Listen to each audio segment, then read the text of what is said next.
Las relaciones con los niños a veces son difíciles, especialmente durante el periodo de la adolescencia, cuando los padres intentan guiar a sus hijos por el camino correcto. Pero a veces, el cuidado excesivo puede llevar a consecuencias imprevistas. En la pequeña ciudad de DeBary, en Florida, cerca de Orlando, vivía Gail Clevenger, una madre y esposa de 46 años.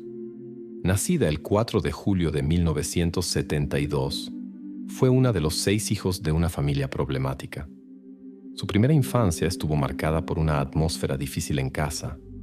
Los padres llevaban una vida caótica, abusaban del alcohol, no cuidaban adecuadamente a los niños y no podían mantener un trabajo por más de unos meses. Junto con 4 hermanas y un hermano, Gail creció en medio del caos familiar, pero los hermanos pudieron ser un apoyo confiable entre sí. Sorprendentemente, todas estas dificultades solo fortalecieron el carácter de Gail. Se convirtió en una personalidad optimista, amigable y segura de sí misma. Desde joven se interesó por el arte, primero el violín, luego la pintura. Con el sueño de dedicar su vida al arte, Gail entendió que el camino sería difícil sin el apoyo de los padres. Decidió comenzar con una profesión más segura. En 1990, después de graduarse de la escuela secundaria, se matriculó en la Universidad de Miami en arquitectura. Gracias a su inteligencia natural y su diligencia, demostró ser una estudiante excelente y se graduó con honores. La joven y decidida Gail estaba llena de energía y ambición. Aunque la arquitectura se consideraba un campo difícil para las mujeres, logró encontrar un trabajo en su campo en el plazo de un mes. Su carrera se desarrollaba rápidamente, pero su vida privada no era tan exitosa. A mediados de los años 90 comenzó a salir con un joven hombre y pronto su relación se convirtió en matrimonio. Desafortunadamente, la unión resultó ser infeliz. Los problemas que conocía desde su juventud volvieron a su vida. Gracias al apoyo de sus amigos, Gail pudo terminar esta relación. Sus familiares la ayudaron a protegerse de su exmarido y obtener una orden judicial que le prohibía acercarse. El único punto brillante de este periodo fue el nacimiento de su hijo Gregory Ramos, de quien mantuvo la custodia.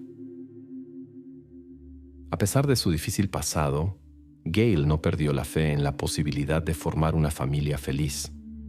A principios de los años 2000, el destino la puso en contacto con Daniel Clevenger.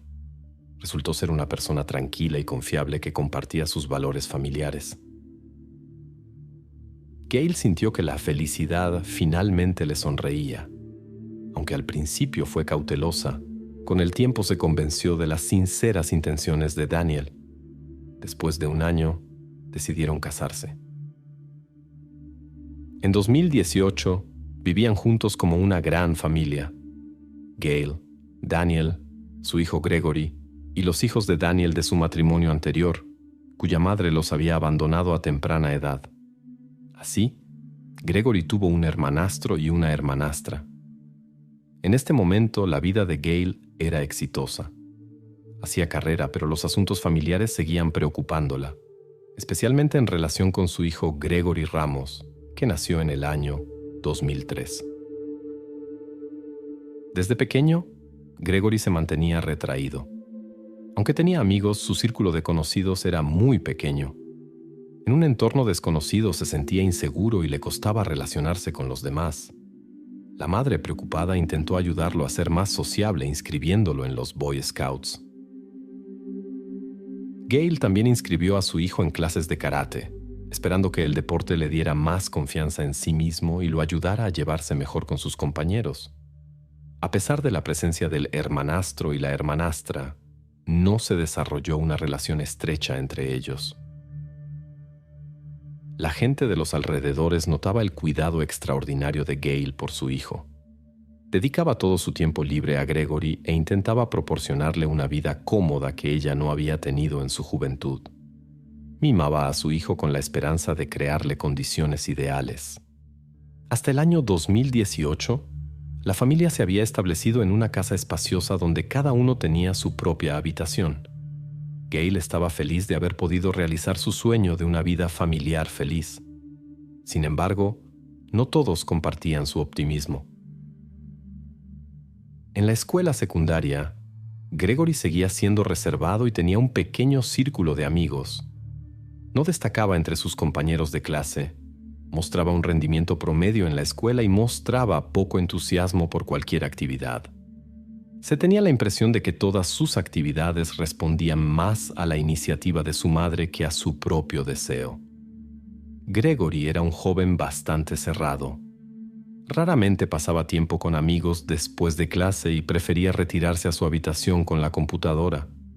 Sus principales ocupaciones eran los videojuegos y la música alta que reproducía constantemente en su habitación.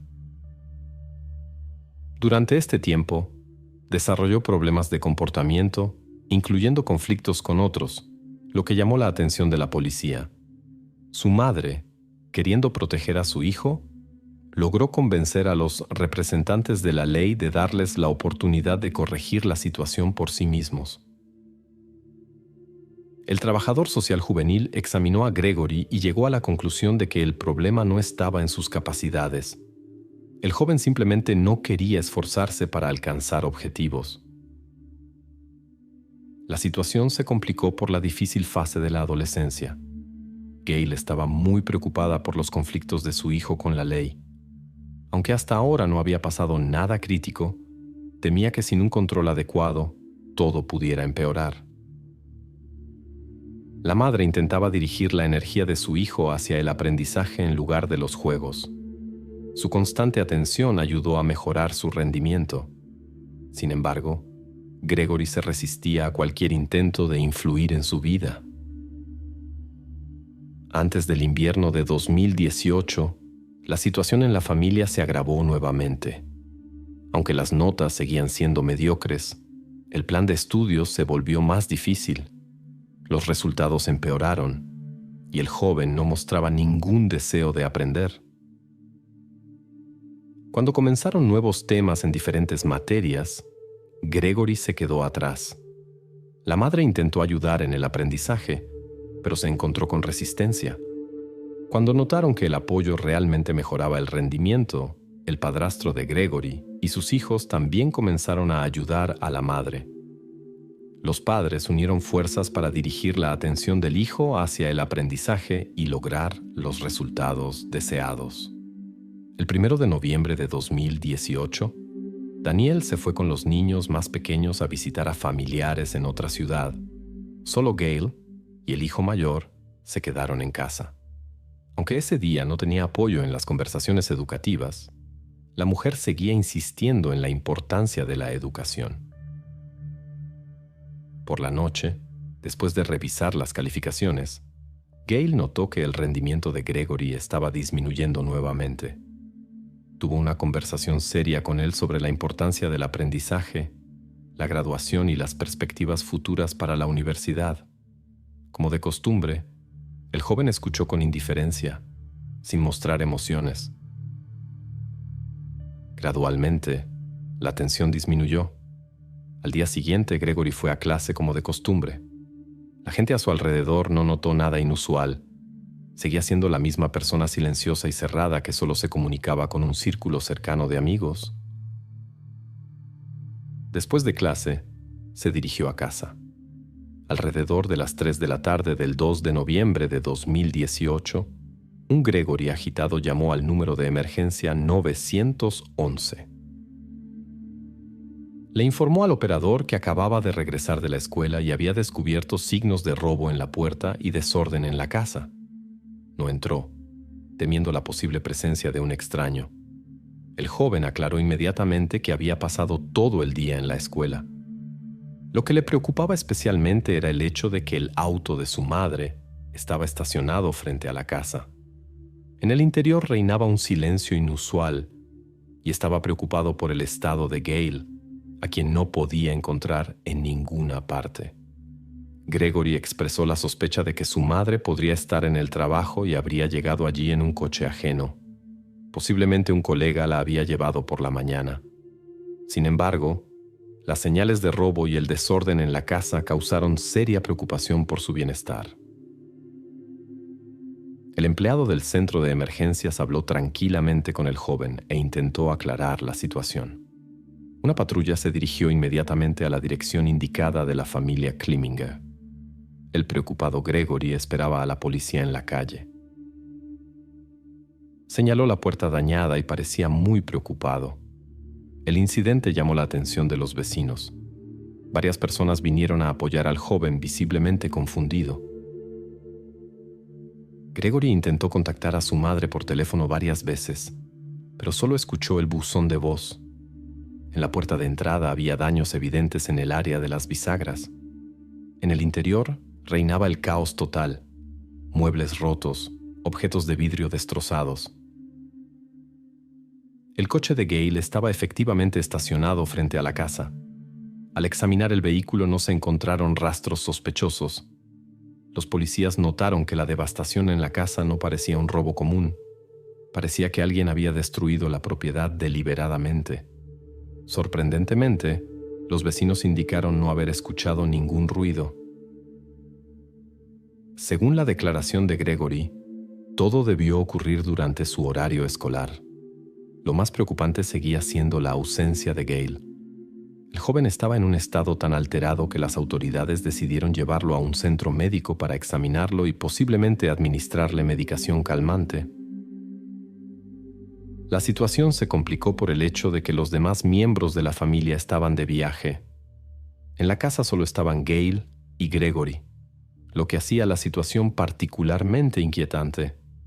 Nadie podía sospechar quién podría estar involucrado en este incidente. Después de investigar el pasado de la mujer, los investigadores consideraron una posible participación de su primer marido, con quien había tenido una relación complicada.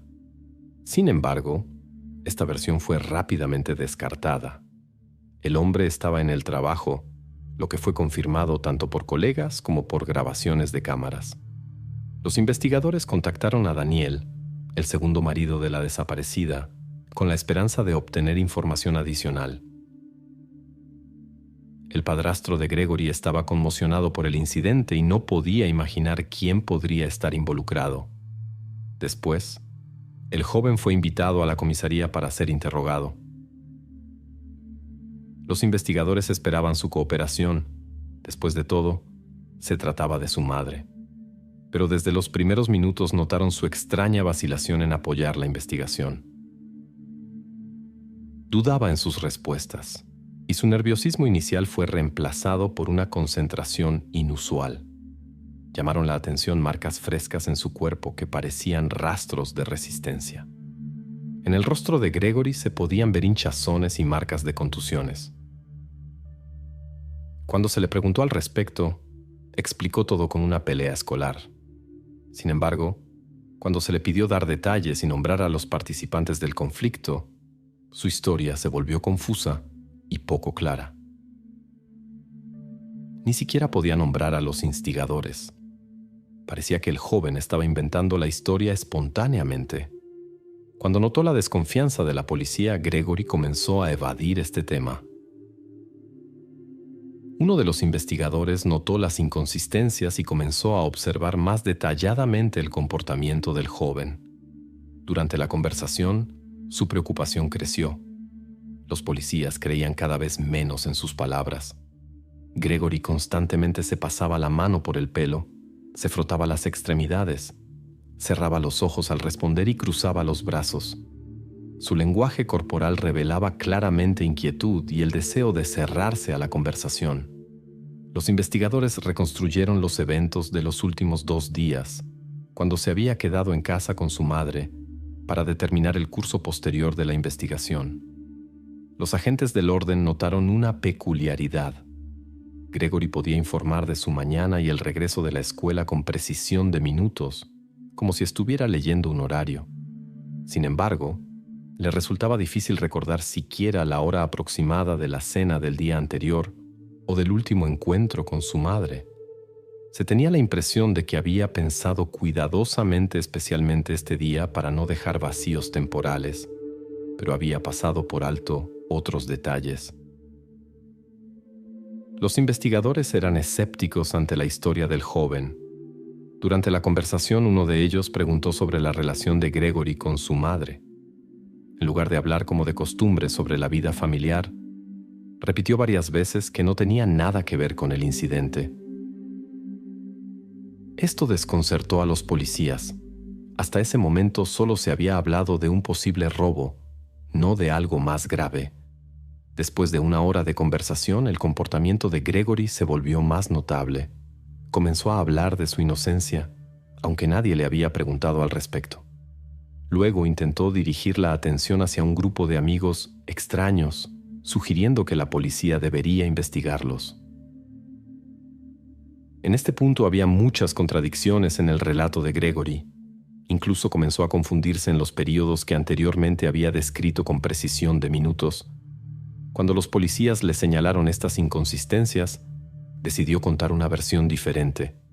Según sus palabras, todo comenzó el día anterior, cuando su madre lo regañó después de la escuela por una mala nota en biología. En un momento emocional, levantó la mano contra él por primera vez. Durante la conversación con los investigadores, Gregory contó su versión de los eventos. Según sus palabras, surgió un conflicto serio entre él y Gail, donde la situación se salió de control. Después del incidente, el joven decidió, en pánico, ocultar lo sucedido y se llevó a Gail en el coche. Condujo largo tiempo por la ciudad tratando de ordenar sus pensamientos.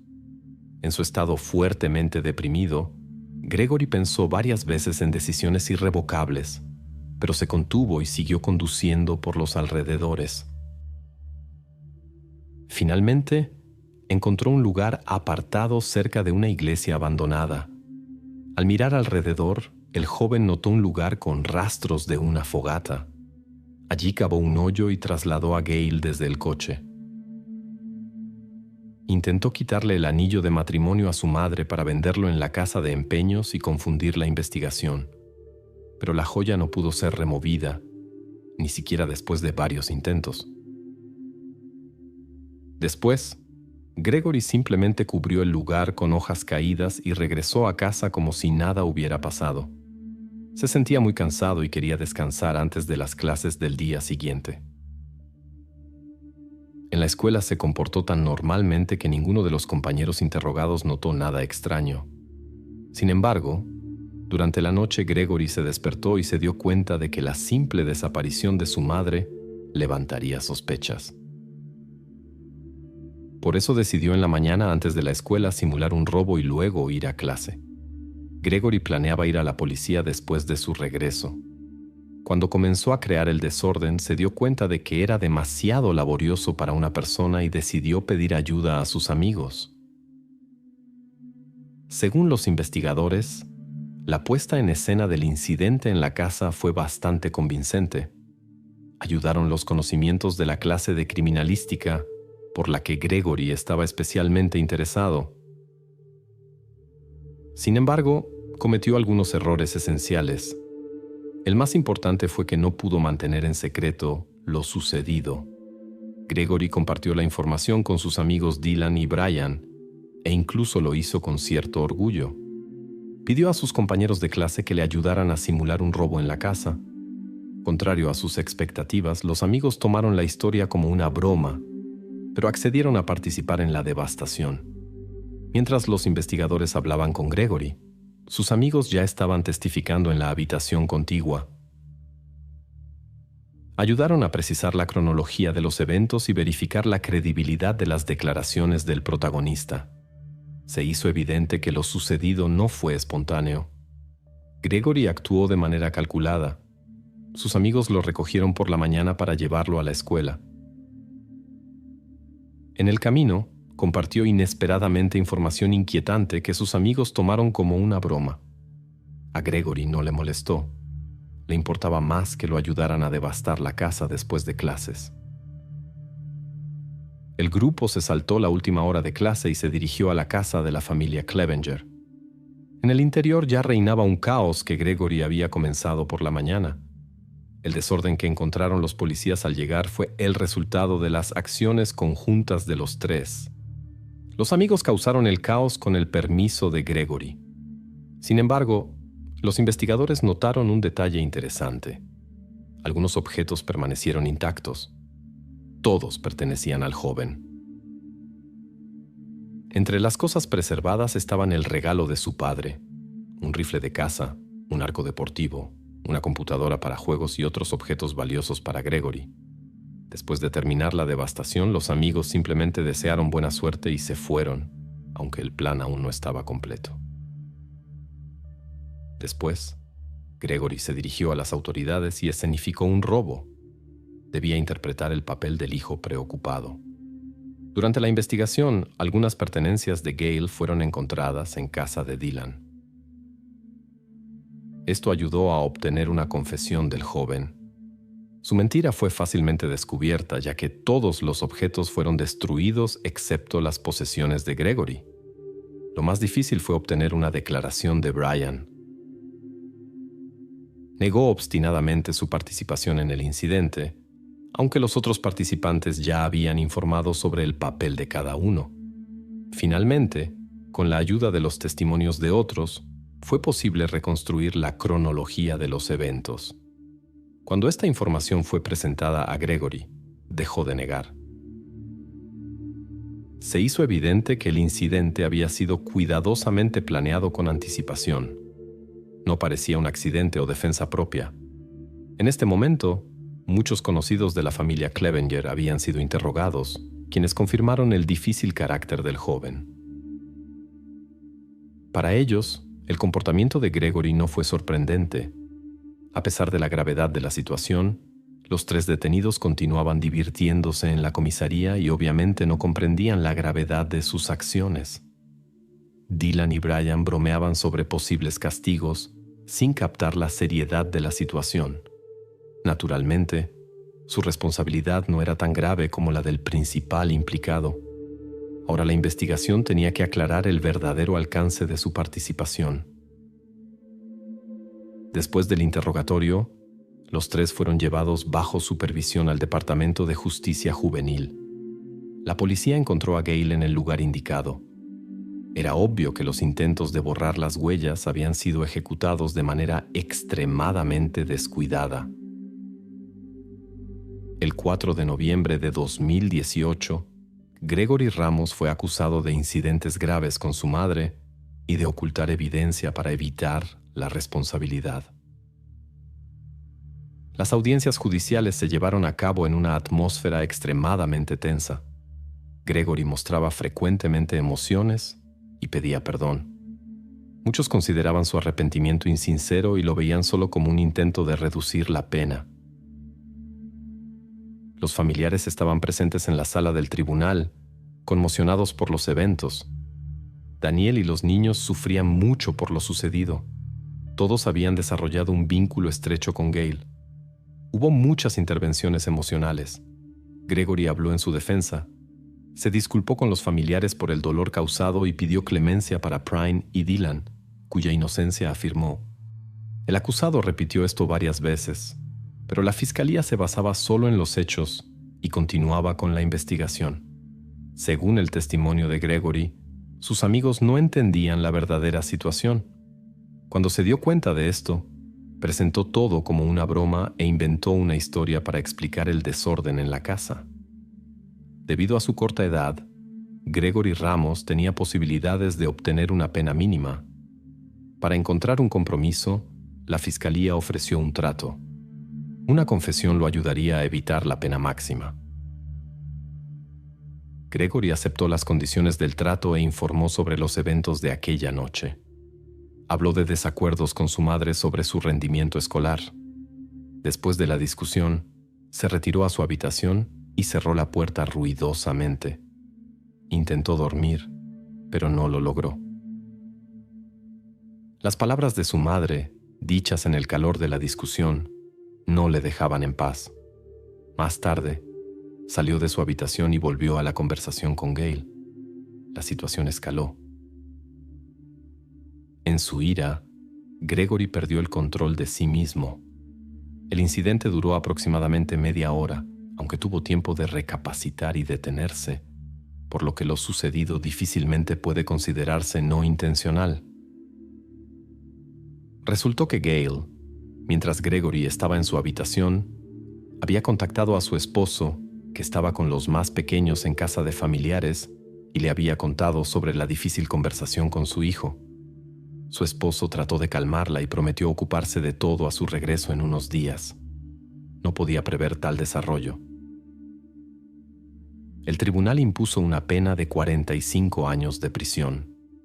La posibilidad de libertad condicional existirá después de 25 años. Después de su liberación estará bajo supervisión constante. A pesar de las peticiones de Gregory de clemencia para sus amigos, también se enfrentaban a una pena severa, hasta 30 años. A Dylan Seglarek se le negó la posibilidad de libertad bajo fianza después de las audiencias preliminares. Dylan tenía antecedentes de problemas psicológicos. Considerando esto, existía la posibilidad de que se hiciera daño a sí mismo o huyera. Pasó los siguientes 309 días en detención preventiva. Más tarde, se le ofreció una liberación bajo fianza de $200,000, pero la familia no pudo reunir esa cantidad. Hasta el 8 de febrero de 2021, pasó 828 días en la cárcel del condado, sin admitir su participación en el incidente, por lo que el caso fue transferido a un jurado. En las audiencias, la fiscalía carecía de pruebas para establecer la culpabilidad del joven. El juez tomó una decisión de compromiso. Dylan recibió 10 años de libertad condicional. Brian Poros salió mejor librado. Después de las audiencias preliminares, su fianza se fijó en $100,000 que sus padres pudieron reunir. Recibió condiciones estándar, pero aún así pudo terminar la escuela e ir a la universidad. Durante este tiempo, el joven nunca violó las condiciones de su liberación. El 8 de julio de 2021, Brian compareció ante el tribunal. Los abogados enfatizaron que durante los 3 años de libertad, se había demostrado como un miembro digno de la sociedad. Sin embargo, la familia Gale insistió en una pena más severa y pidió para él la misma pena que para Dylan: 828 días de prisión y 10 años de libertad condicional. La defensa argumentó que el acusado era una víctima de las circunstancias y que debido a su corta edad no entendía la gravedad de la situación. La fiscalía insistió en un castigo y recibió el apoyo de los familiares de Gale. Finalmente, Brian recibió una sentencia suspendida. Daniel, el esposo de Gale, confesó más tarde que había perdonado a los jóvenes, ya que se dio cuenta de que la ira no cambiaría lo sucedido. Decidió dejar ir la situación y seguir adelante. Cuando una persona pierde el control de sí misma y cede a intenciones oscuras, sus acciones se vuelven impredecibles, especialmente cuando se tienen 10 años. ¿Cómo encontrar una salida de tal situación? ¿Es suficiente la suerte por sí sola para escapar del peligro inminente? En un rincón tranquilo de Texas, cerca de la ciudad de Pampa, había una granja aislada donde vivía una familia extraordinaria. Robin Dunn vivía aquí con su madre Michelle Conrad, su hermano mayor Zach y su padrastro Brian. Su granja prosperaba gracias al arduo trabajo del cabeza de familia, quien había logrado construir una exitosa empresa agrícola. Los niños disfrutaban de una vida pacífica en el campo, donde normalmente reinaba la tranquilidad. La historia de su familia comenzó cuando Michelle, después de separarse del padre biológico de los niños, conoció a Brian. Resultó ser una persona maravillosa que rápidamente conectó con los niños. Pronto se casaron y comenzaron su vida juntos. En el otoño de 2005, la familia esperaba un nuevo miembro. Michelle estaba embarazada de 6 meses. Todos esperaban ansiosamente la llegada del bebé, especialmente Brian, quien soñaba con tener un hijo propio. Robin, que había cumplido 10 años, era excepcionalmente inteligente y determinada. Se llevaba extraordinariamente bien con todos los miembros de la familia. Incluso mantenía una relación afectuosa con su padre biológico. Se reunía regularmente con él y pasaba las vacaciones de verano con él. El 30 de septiembre comenzó como un día normal. Por la noche, Robin se fue a la cama, pero en medio de la noche la despertaron extraños ruidos del primer piso. Al principio pensó que era solo una pesadilla. Escuchaba la voz de su madre y fuertes estallidos. Pero pronto comprendió: algo siniestro estaba sucediendo. Robin se levantó de la cama y fue hacia la puerta para escuchar. De repente se oyeron pasos pesados en el pasillo que se detuvieron justo frente a su habitación. La puerta se abrió lentamente con un chirrido. Para entonces, Robin ya había saltado de vuelta a la cama tan rápido como pudo. Al momento siguiente, sonaron ruidos ensordecedores. 2 objetos volaron a pocos centímetros del brazo y pierna izquierdos de Robin. Uno de ellos dejó una marca en el armario, pero el desconocido aparentemente no lo notó en la oscuridad. El misterioso visitante dejó la habitación y fue hacia su hermano. De la habitación contigua llegaron ruidos similares y un suave sollozo de Zack. Luego todo quedó en silencio. Robin se quedó paralizada de terror. Se quedó inmóvil, y eso la salvó. Yacía en completo silencio. Apenas se atrevía a respirar y temía moverse. Cada sonido le parecía como los pasos del desconocido que podría regresar. Robin sentía como si él estuviera en algún lugar cercano, observándola y esperando cualquier movimiento suyo. Casi 2 horas y media permaneció Robin inmóvil en su cama antes de encontrar la fuerza para levantarse. Después de mirar cautelosamente alrededor, se dio cuenta de que el desconocido no estaba cerca. Con manos temblorosas, Robin alcanzó su teléfono móvil para marcar el número de emergencia 911. Cada movimiento le resultaba difícil. El miedo la paralizaba. Constantemente sentía que el desconocido podría oírla. En el silencio de la noche, realizó su llamada al 911. «Me llamo Robin Dwan», se presentó con voz temblorosa. Le contó al operador que tenía frío y estaba asustada, que había escuchado ruidos fuertes y los gritos de su familia. Robin tenía miedo de buscar a sus familiares en la casa, ya que el desconocido podría estar todavía cerca. En la casa reinaba el silencio desde hacía tiempo. Nadie respondía a sus suaves llamadas. Robin suplicaba saber dónde estaban sus familiares. Al llegar a la cocina, Robin se detuvo junto a la ventana y esperó ayuda. Cuando vio las luces parpadeantes de los coches patrulla, corrió hacia los oficiales. El estado de Robin era traumático. Fue llevada inmediatamente al coche patrulla. Varios grupos de oficiales comenzaron a registrar la casa tomando todas las precauciones. Estaban preparados para la posibilidad de que el desconocido aún estuviera dentro. Lo que descubrieron en el interior conmocionó incluso a los oficiales más experimentados. Michelle iba a ser madre en 2 meses. Las evidencias encontradas en la casa indicaban el uso de un AK-47, que raramente se encuentra en tiendas comunes y normalmente se ordena especialmente o se adquiere en cantidades limitadas. Todo este tiempo, Robin permanecía sentada en el coche patrulla esperando un milagro. Cuando el oficial regresó e informó que el desconocido había huido hace tiempo, Robin, que apenas se había calmado, comenzó a llorar nuevamente al comprender lo sucedido. Le ofrecieron ir a la comisaría para hablar con los investigadores. Pero primero, Robin pidió que la ayudaran a alimentar a los animales. Eso podría ayudarla a calmarse un poco. Parecía como si la realidad se hubiera alejado. Robin alimentaba tranquilamente a las cabras en el establo y le contaba al oficial sobre cómo ella y su hermano habían ganado premios en una competencia. De repente, su conciencia se aclaró. Agarró entre lágrimas el hombro del policía y preguntó cuándo saldrían sus familiares de la casa. El oficial tuvo que decirle nuevamente la verdad sobre lo sucedido. Fue llevada al centro médico más cercano. Allí, rodeada por el cuidado de los médicos, Robin tomó plena conciencia por primera vez de lo ocurrido, mientras se preguntaba incesantemente quién querría causar dolor a su familia. Los psicólogos necesitaban tiempo para trabajar con Robin, pero la situación era crítica. Los investigadores reconocieron la gravedad de la situación y entendieron. Cada hora contaba para prevenir una repetición de los eventos.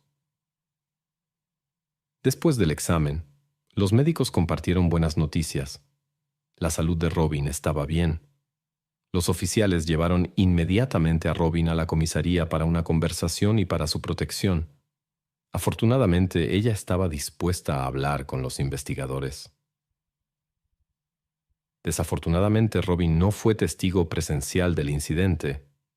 Los investigadores examinaron la posibilidad de un conflicto reciente de sus padres con alguien, pero Robin lo refutó. Los investigadores también verificaron la hipótesis de que el hermano de Robin podría haberse involucrado con malas compañías o haber tenido contacto con sustancias prohibidas. Sin embargo, Robin también rechazó estas suposiciones. No pudo nombrar a nadie que fuera hostil hacia su familia. Robin contó detalladamente todo lo que había oído, pero no pudo describir la apariencia del desconocido. Solo había notado brevemente una silueta oscura, sin mirar directamente, por lo que no pudo proporcionar información esencial. Robin solo estaba segura de que era un hombre de piel clara. Sin embargo, un detalle confundió a los investigadores. Robin afirmó con certeza haber oído 15 detonaciones. En la investigación de la escena del crimen se encontró exactamente este número de casquillos. Parecía extraño que Robin pudiera recordar el número exacto en una situación de estrés. Más tarde admitió que simplemente había supuesto. Fueron más de 10 sonidos. Por eso mencionó el número 15. En cualquier caso, los oficiales estaban preocupados por la seguridad de Robin. En este momento seguía sin estar claro quién y por qué podría haber cometido este acto. Posiblemente el desconocido planeaba acciones más extensas y era persistente en sus intenciones. En este caso, Robin podría seguir encontrándose en una situación insegura. Para su protección, Robin fue alojada en un centro de ayuda especial, donde estaba bajo la supervisión de su padre biológico, su madrastra y su hermanastra. Los oficiales de la ley se encargaban de la seguridad. Anteriormente, Robin vivía con su madre y su padrastro. Ahora solo su padre podía cuidar de ella. El hombre vino inmediatamente en medio de la noche para recoger a su hija. Después de la conversación con los investigadores, fueron escoltados directamente al centro. A Robin se le explicó la necesidad de todas las precauciones y se le pidió que no abandonara el territorio del centro. Ella mostró comprensión, ya que ella misma temía una repetición de los eventos. La única excepción fue la despedida de los familiares. Allí fue acompañada por los oficiales. La ceremonia reunió a muchos residentes locales. Muchos conocían a esta familia y hablaban cálidamente de ella. Lo sucedido conmocionó a toda la comunidad local. Un tranquilo suburbio agrícola de Texas fue sacudido por un evento que conmocionó a toda la comunidad local. Para Robin y cientos de asistentes, la ceremonia de despedida se convirtió en una dura prueba. Nadie podía creer lo que les había sucedido a estas buenas personas. Las autoridades policiales decidieron aprovechar la situación. La información sobre la ceremonia de despedida se difundió públicamente. Entre las muchas personas que vinieron a despedirse de la familia, había agentes civiles que observaban atentamente los acontecimientos. Se prestó especial atención a la seguridad de Robin, quien estaba rodeada por su padre, su madrastra y su hermanastra. Sin embargo, no se notó nada sospechoso. Para este momento, los expertos habían completado la investigación de la escena del crimen. Se encontraron pruebas significativas, huellas de zapatos dentro del edificio y marcas de neumáticos junto a la casa. Los especialistas documentaron cuidadosamente todas las huellas encontradas y el patrón de los neumáticos. No se pudieron encontrar más rastros biológicos del visitante no invitado. Presumiblemente usó guantes protectores. Se descubrieron señales de entrada forzada en la puerta trasera. Sin embargo, los objetos de valor permanecieron intactos, incluyendo una billetera con dinero en efectivo y otros objetos valiosos que estaban a la vista. Esto llevó a los investigadores a pensar que el enriquecimiento no era el objetivo. El visitante no invitado actuó metódica y fríamente, lo que descartó la versión de un comportamiento incontrolado. Sin embargo, los afectados no tenían adversarios que fueran capaces de tal acto. La verificación del entorno familiar no dio resultados. Todos resultaron ser ciudadanos respetuosos de la ley sin conflictos. El padre de Robin estaba en la ciudad vecina en el momento del incidente, lo que confirmó su esposa, quien indicó que su marido estaba en casa. Los especialistas continuaron analizando las pruebas recolectadas, esperando encontrar pistas para el progreso de la investigación. Cada detalle podría ser la clave para resolver este incidente. La investigación en la pequeña ciudad de Pineville, Missouri, llegaba gradualmente a un callejón sin salida. La revisión del círculo familiar cercano no reveló sospechosos potenciales. Sin embargo, la naturaleza del incidente sugería motivos profundamente personales, posiblemente viejos resentimientos o conflictos sin resolver.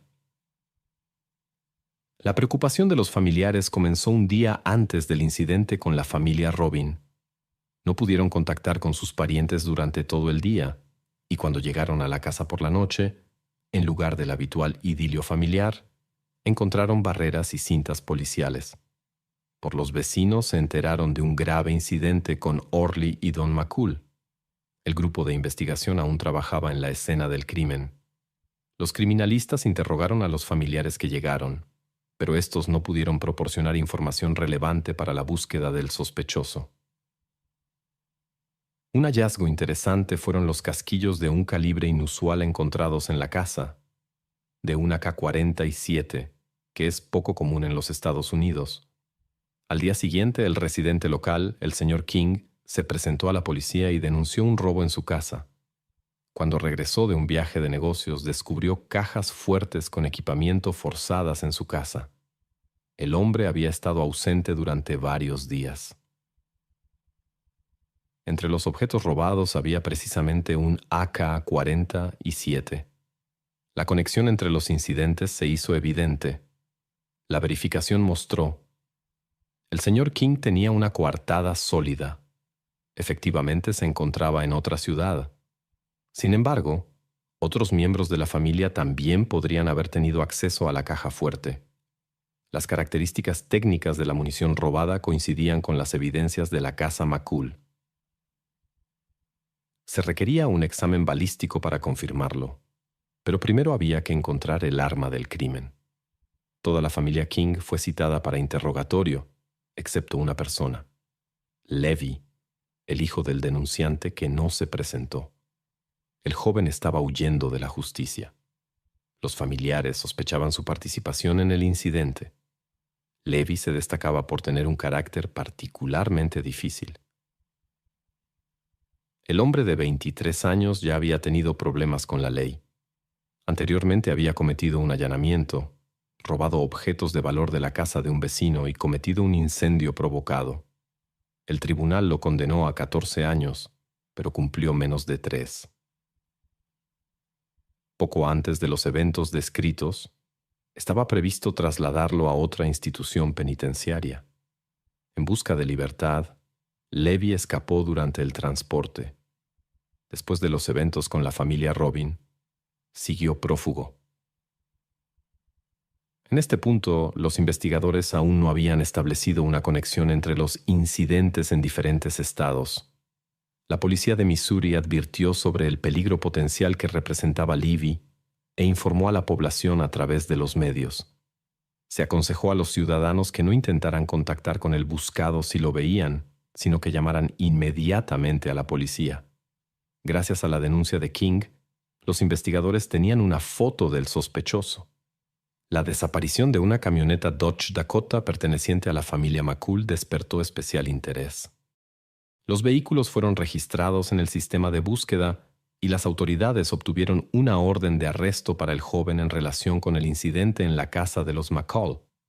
Los investigadores sospechaban que el incidente no tenía una razón específica. El perpetrador no conocía a la familia. Levy, que estaba siendo buscado, necesitaba un medio de transporte para salir del estado.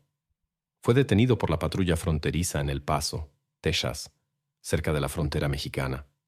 Probablemente planeaba cruzarla. El joven informó sorprendentemente tranquilo sobre sus armas en el maletero. Esto llamó la atención de las autoridades, que al verificar descubrieron que la camioneta había sido reportada como robada.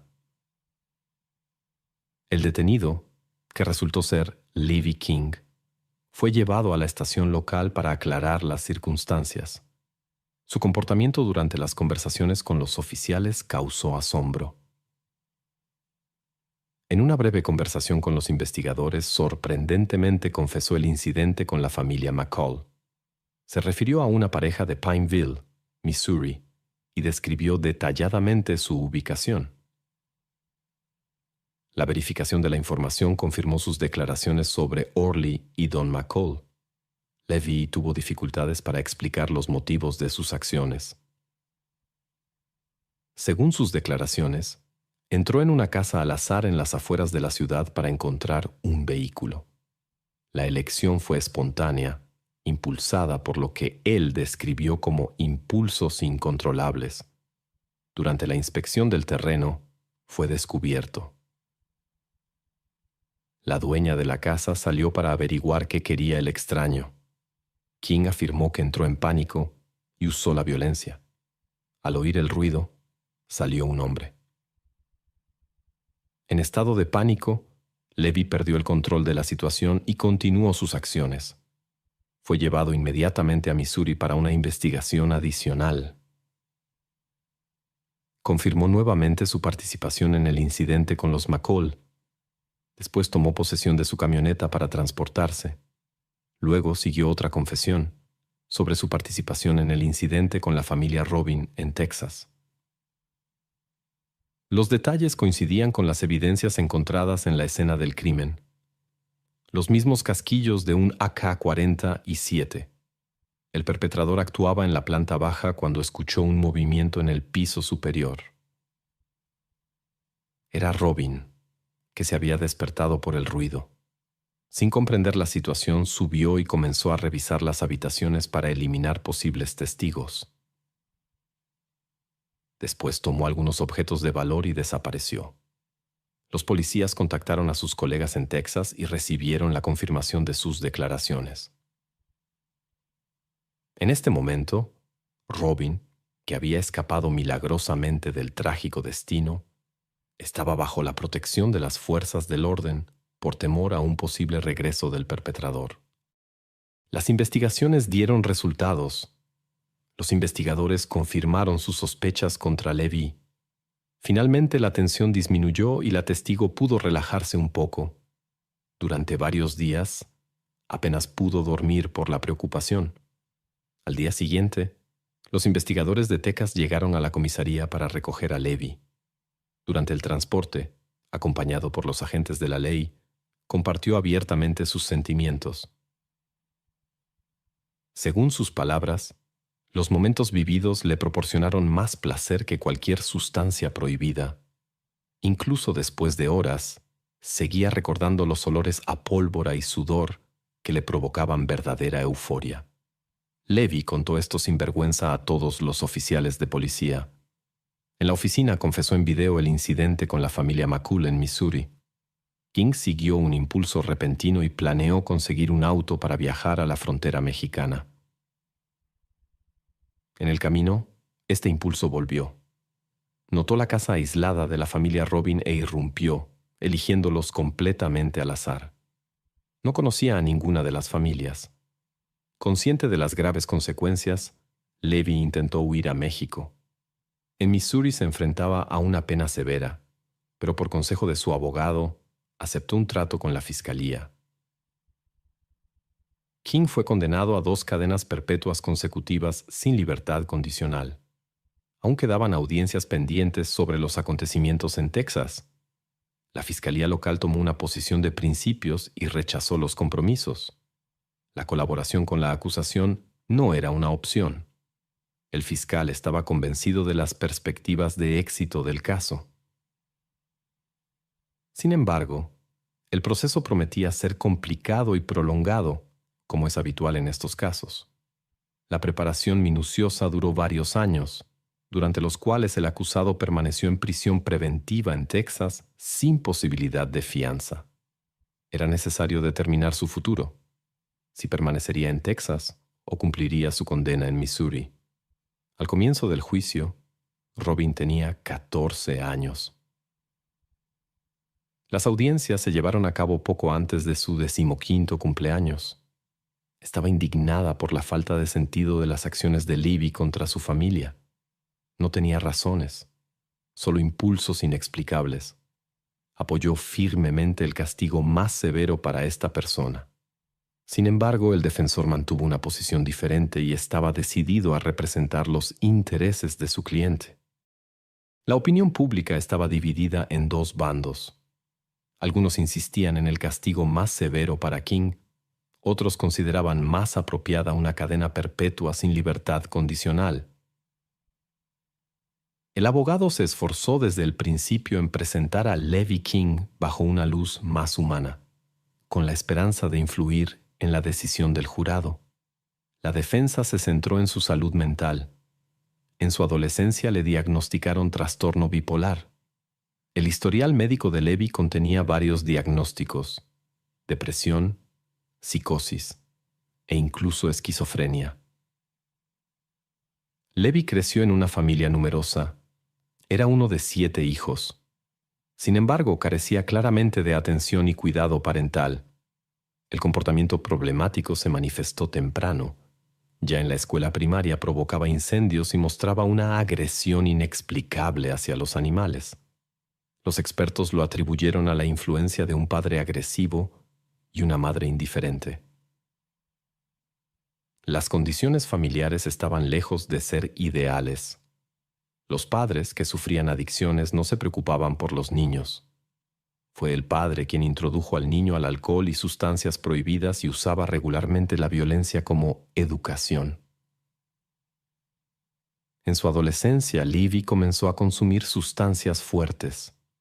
Las condiciones de vida eran aterradoras: pobreza, condiciones antihigiénicas y presión constante por parte del padre despótico. Cuando los investigadores entraron por primera vez en la casa de Levy, quedaron conmocionados por lo que vieron. Les impresionó especialmente una pared con una colección de armas blancas y de fuego. Era notable que mostraba marcas de quemaduras. A pesar de la evidente necesidad, Levy siempre encontraba medios para adquirir equipos de tiro y munición. Esta peligrosa afición contradecía claramente la posición de la defensa, que lo presentaba como una buena persona que había sido víctima de circunstancias desfavorables y una infancia difícil. La fiscalía lo veía como un delincuente peligroso que estaba dispuesto a cometer más infracciones. En las audiencias se mencionaron sus extraños comentarios sobre el olor a pólvora que hizo a los investigadores durante su extradición desde Missouri. Robin se convirtió en la testigo principal del juicio, siendo la única que sobrevivió al encuentro con el perpetrador. Los procedimientos judiciales no fueron fáciles para ella. Años de trabajo en la recuperación del trauma experimentado podrían haberse echado a perder. Sin embargo, estaba firmemente decidida a enfrentarse cara a cara con la persona que le había arrebatado a sus seres queridos. Más tarde, Robin compartió en una entrevista con periodistas sus impresiones del primer encuentro con el acusado en la sala del tribunal. Lo que más le impactó fue su mirada vacía y sin vida.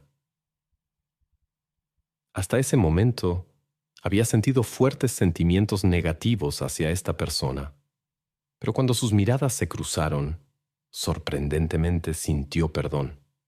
Robin se dio cuenta de que su propia vida era demasiado valiosa para desperdiciar sentimientos en alguien que parecía completamente carente de emociones. Después de conocer los detalles de su biografía, llegó a la conclusión de que Livy simplemente no podía ser diferente. Después de examinar todos los argumentos, los 12 jurados se retiraron a deliberar. Estaban particularmente conmocionados por la ausencia de cualquier motivo en las acciones del acusado. Todo lo sucedido fue el resultado de actos espontáneos y sin motivo. Todas las víctimas fueron personas aleatorias. La fiscalía caracterizó a Levi King como un delincuente particularmente peligroso e insistió en la pena máxima. Los jurados necesitaron aproximadamente 8 horas para sus deliberaciones. Finalmente, decidieron en contra de la pena máxima. Levi recibió cadena perpetua sin posibilidad de libertad condicional. A pesar de las objeciones de la fiscalía, se decidió trasladarlo a Missouri para cumplir su condena. Robin necesitó mucho tiempo para recuperarse de la experiencia. Estaba atormentada por pesadillas, tenía miedo de quedarse sola y de salir de casa sin compañía. Incluso años después, hubo momentos difíciles, pero el apoyo de sus seres queridos la ayudó a sobrellevarlos. Cada día. Robin está agradecida al destino por la oportunidad que le fue dada, una que sus familiares no recibieron. La fase de convertirse en adulto puede convertirse en una prueba difícil cuando las decisiones impulsivas a veces llevan a consecuencias irreversibles. Esta historia ocurrió en la pequeña ciudad estadounidense de Newport Richey, en Florida. Este tranquilo suburbio con una población de aproximadamente 15,000 habitantes se extiende cerca de Tampa en una pintoresca región con muchas playas. El ambiente vacacional y la baja tasa de criminalidad transmitían una sensación de tranquilidad y calma. Normalmente, los incidentes locales no iban más allá de delitos menores. Por eso los acontecimientos de 2002 conmocionaron profundamente a los residentes. A principios de los años 2000, se estableció aquí la familia Ashbrook, Tara y Robert, con sus hijos. Los esposos tenían 2 hijas adolescentes, de las cuales Joshan era la mayor. Nació el 21 de febrero de 1986 en la pequeña ciudad de Kokomo, Indiana. Las dificultades para encontrar trabajo obligaron a la familia a mudarse a Newport Richey. En el nuevo lugar, Tara y Robert encontraron buen trabajo y la vida comenzó a estabilizarse. Los esposos vivían en armonía. Se esforzaban por dar a sus hijas todo lo necesario para su desarrollo. Cuando Robert notó el interés de Joshan por la música y el baile, propuso apoyarla en esto. Así, Joshan comenzó a tomar clases de música y asistir a clases de canto. Joshan compartía su entusiasmo creativo con su hermana menor. La hermana menor admiraba a la mayor y quería ser como ella. La pequeña diferencia de edad les ayudó a convertirse en amigas cercanas. Lo que comenzó como un simple hobby, con el tiempo se convirtió en una ocupación seria para Joshan. Cuando los padres notaron su aspiración, comenzaron a apoyar a su hija, llevándola a competencias y eventos que podían ayudar a desarrollar su talento. Todo esto sucedió en los primeros días de Internet, y Joshan entendió que la actividad podría ayudarla a establecerse en el mundo del espectáculo. El mayor sueño era una carrera como cantante, que podría traer tanto alegría como un ingreso digno. Se tomaba esta ocupación tan en serio que parecía que teníamos una futura estrella ante nosotros. En su ciudad ya era conocida por su talento, lo que solo fortalecía su búsqueda del éxito. Actuaba frecuentemente en eventos locales. Ya en los primeros años escolares comenzó a escribir poemas y letras de canciones. Más tarde se hizo amiga de músicos jóvenes. Durante su época escolar logró grabar algunas canciones propias. Para las grabaciones visitaba un estudio de música donde Joshin no pedía dinero a sus padres. sino que usaba sus propios ahorros. Después comenzó a visitar diferentes compañías musicales y estaciones de radio. Ofrecía sus grabaciones con la esperanza de llamar la atención y encontrar un productor. En la industria musical era difícil establecerse, por lo que el éxito vertiginoso no llegó. Joshin tenía varios planes para el futuro. Los padres a menudo discutían con ella diferentes proyectos de vida para asegurar un futuro estable. La carrera musical seguía siendo su sueño principal, pero también consideraba otros caminos. Se interesaba por las ciencias jurídicas, por lo que Joshin pensaba en estudios universitarios paralelamente a la música. Según su plan, los ingresos de la música ayudarían a financiar los estudios. En el año 2002 comenzó para Joshin una difícil fase de convertirse en adulta. En este tiempo aumentaron los conflictos con los padres, principalmente debido a su pasión por la música.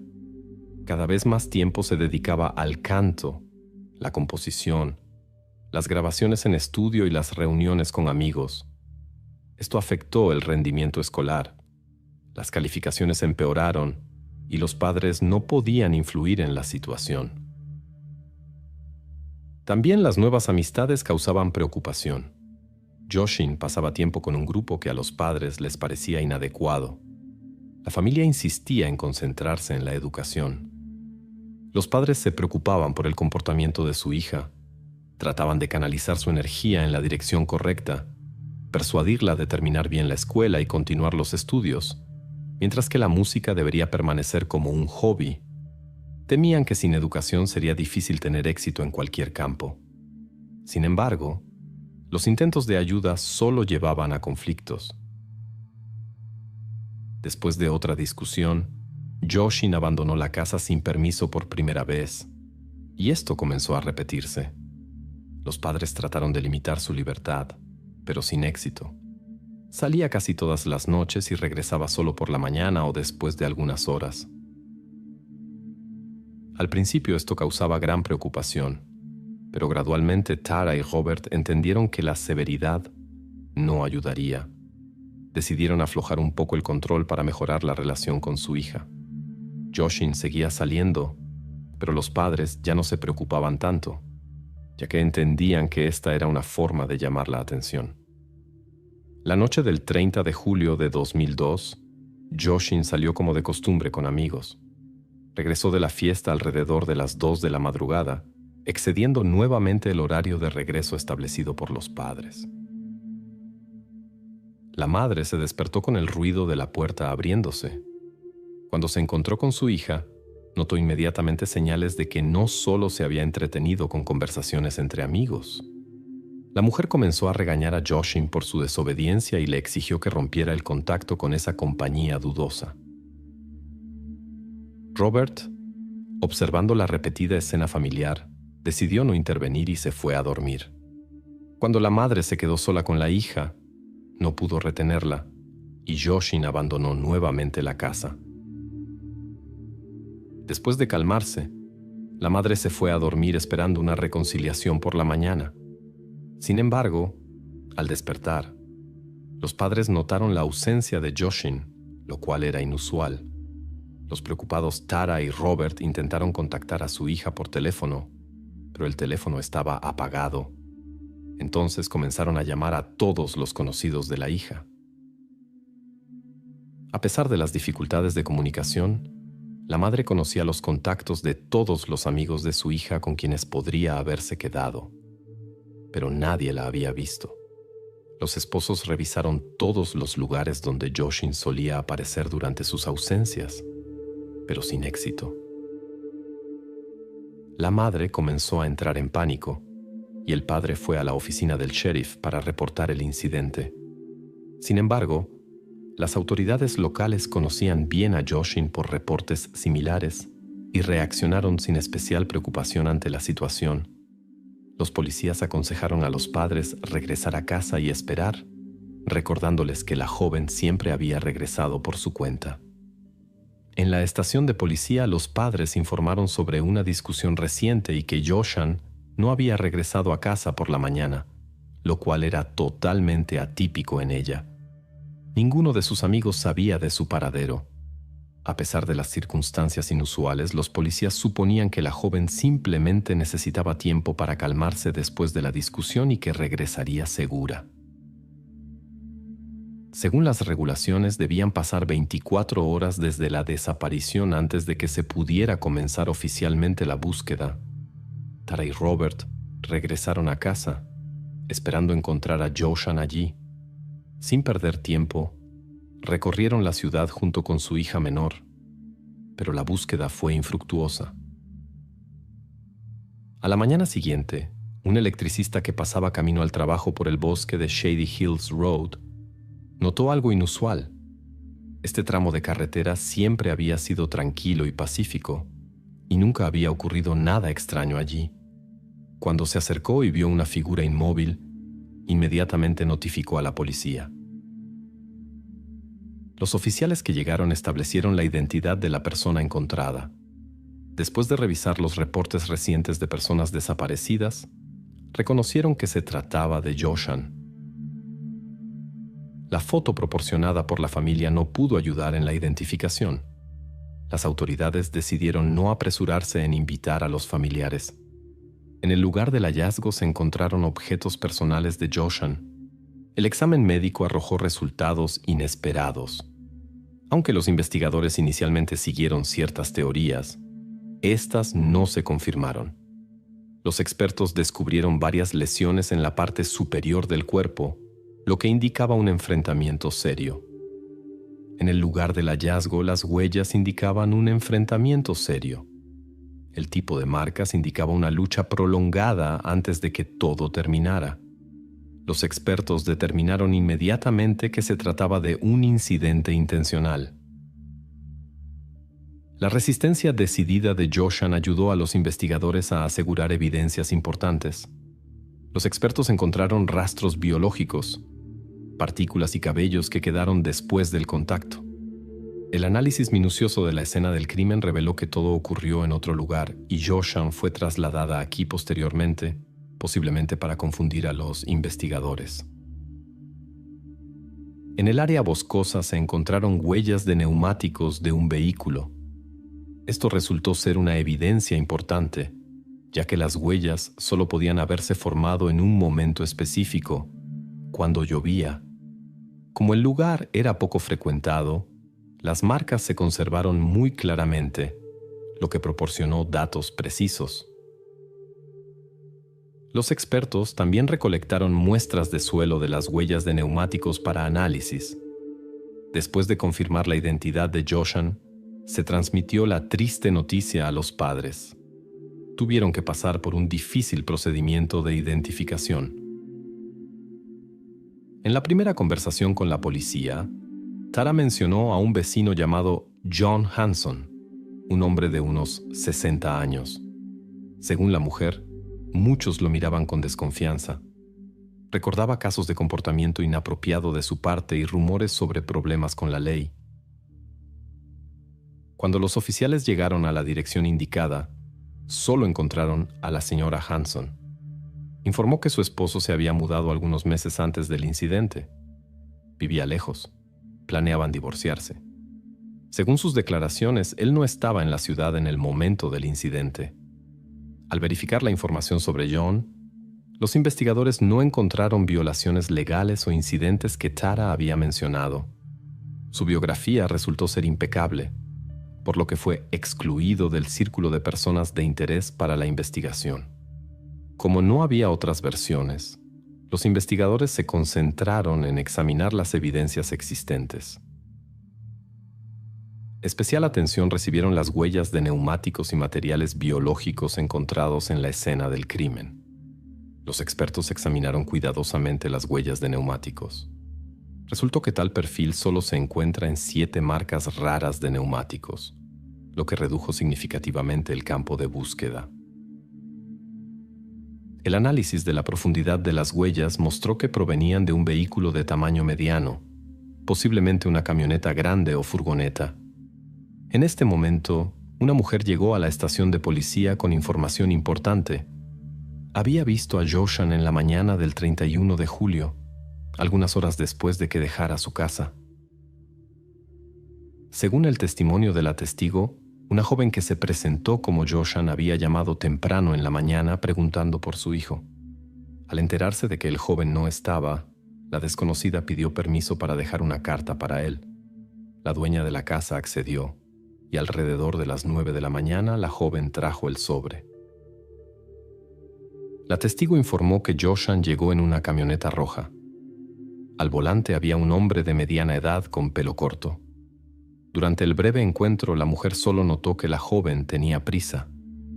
No pudo ver claramente el rostro del conductor. Además de la carta, la testigo entregó a los investigadores el número de teléfono desde el cual la joven había llamado. Esta información interesó a la policía, ya que la descripción del auto coincidía con las evidencias.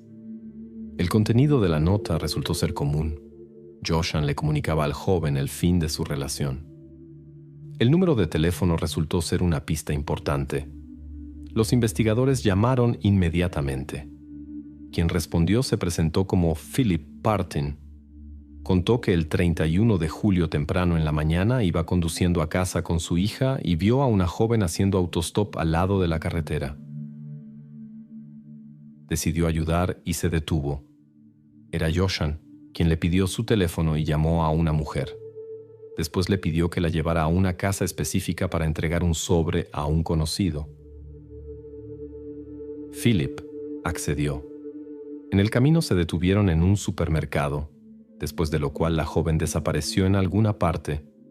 Los policías escucharon la historia e invitaron a Philip a dar una declaración oficial en la estación. Aunque el hombre prometió venir, no apareció ni esa noche ni al día siguiente.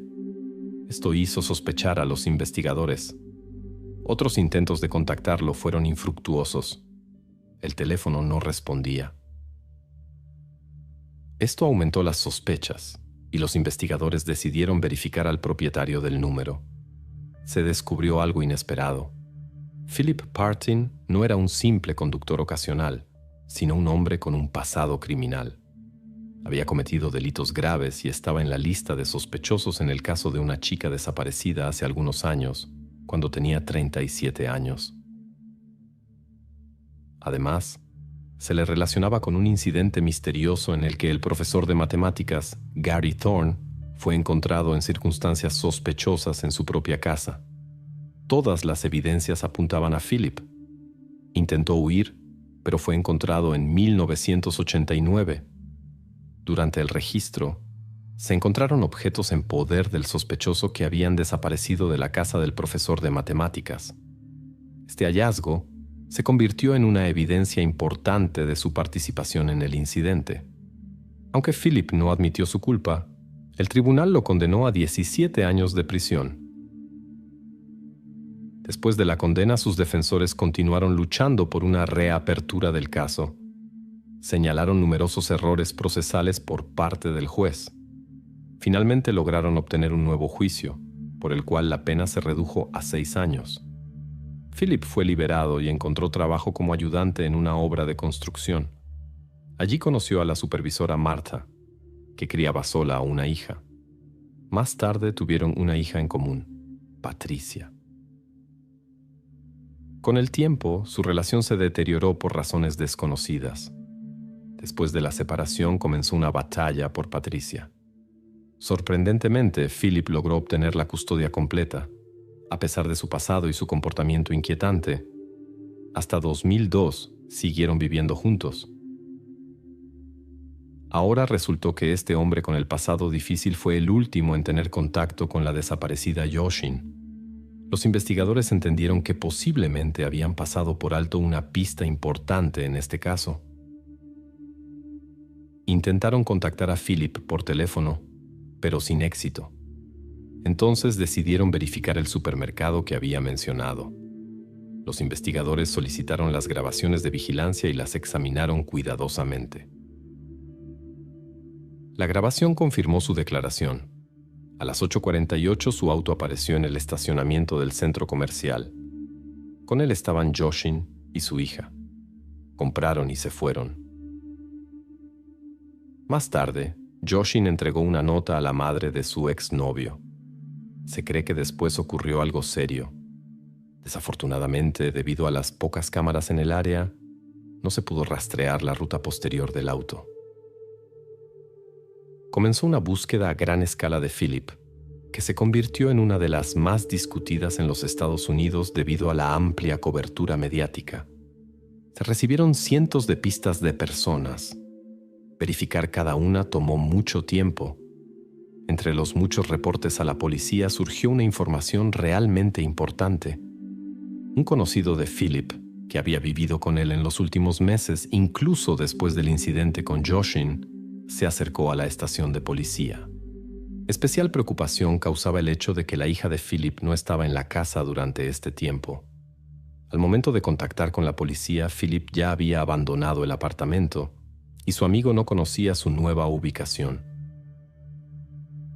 Esto al menos ayudó a determinar la residencia anterior y encontrar evidencias importantes. Durante el registro de la habitación, se descubrió una mesita de noche con rastros de lejía y huellas apenas visibles que los expertos relacionaron con Joshin. También había una camioneta roja registrada a nombre de Philip. Después de esto, fue puesto oficialmente en la lista de sospechosos. Además de su desaparición, a los investigadores les preocupaba la falta de información sobre su hija, a quien el vecino no había visto desde hacía tiempo. Las autoridades estaban preocupadas por su bienestar y la posibilidad de que fuera usada como escudo en caso de un intento de arresto. Al día siguiente apareció una mujer llamada Martha, que había visto el anuncio de búsqueda en las noticias.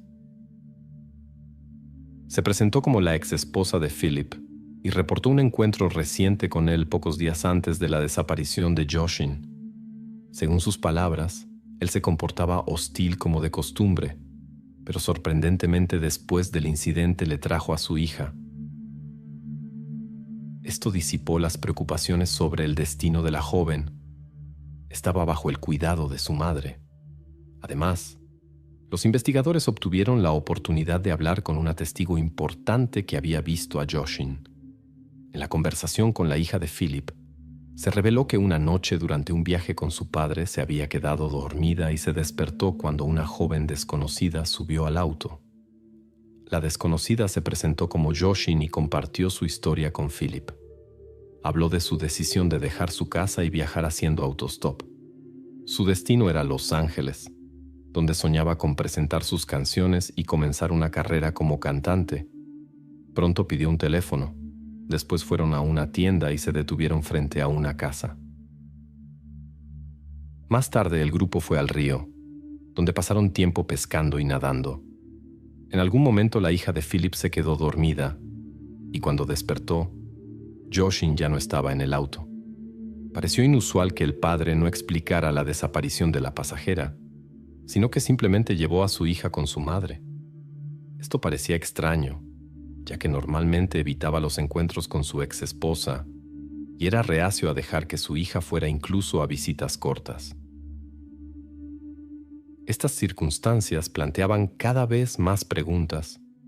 Después de esto, Philip mismo comenzó a contactar con la policía. Se burlaba abiertamente de los oficiales y llamaba desde diferentes lugares. Cuando los oficiales llegaban al lugar de la llamada, él ya había desaparecido. Después de varios incidentes similares, las llamadas cesaron y Philip desapareció durante largos meses. Las autoridades lo perdieron de vista. Parecía haberse disuelto sin dejar rastros de su presencia. Se escondió tan hábilmente que la policía sospechaba que había dejado el país. El avance inesperado llegó casi un año después, cuando un oficial de patrulla durante un control rutinario descubrió un auto similar al vehículo de Philip.